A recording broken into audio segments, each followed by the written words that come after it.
একদিকে দ্বারকেশ্বর, মুন্ডেশ্বরী, অন্যদিকে দামোদর।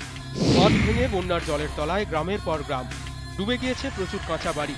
পাকা বাড়িগুলিরও প্রায় অর্ধেক ডুবেছে জলে। বন্যা পরিস্থিতির জেরে কয়েকদিনে হুগলির পুরসুরা খানাকুলের ছবিটা এরকমই।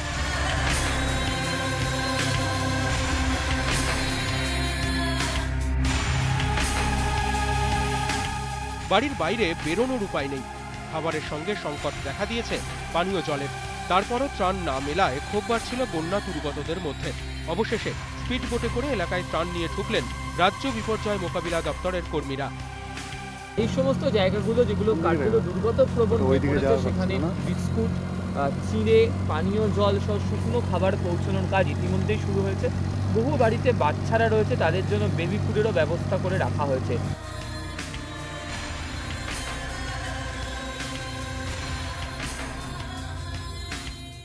এখন তো বাজার যাওয়াই যাচ্ছে না, কোনো বোট নাই, নৌকা নাই। এই এলো তো নৌকো, এই তো আপনারা আজকে আসছে।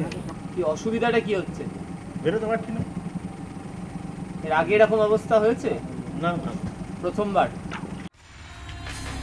ত্রাণ পৌঁছলেও বেশিরভাগ বন্যা দুর্গতদেরই উদ্ধার করা সম্ভব হয়নি। কারণ একদিকে যেমন নৌকার অভাব রয়েছে, তেমনি অনেকে ঘর ছেড়ে অন্যত্র যেতেও চাইছেন না। বিশেষ করে আপনার সারাটি, মধুরপুর, আসনপুর, মুজাফরপুর, সাহেরপাড়া, বেশ কিছু গ্রাম একদম বন্যার জলের তলায় চলে গেছে। এরকম কন্ডিশন। প্রত্যেককে চেষ্টা করা হচ্ছে, ফ্ল্যাট সেন্টারে, স্কুলে শিফট করানো হয়েছে। অনেক মানুষের আগ্রহ এখনো দেখাচ্ছে না, বাড়ি ছেড়ে বেরোতে চাইছে না। তাই বাড়ি মানে সব কিছুই তো আছে তাদের বাড়িতে। বন্যার জল কবে নামবে জানা নেই। মজুদ খাবার প্রায় শেষ। এখন ভরসা শুধুই ত্রাণ। তা দিয়েও কতদিন চলবে ভেবেই আতঙ্কে খানাকুল, পুরসুরার বাসিন্দারা। ক্যামেরায় হিমাদ্রি দাসের সঙ্গে আবির ঘোষালের রিপোর্ট, ইটিভি নিউজ বাংলা।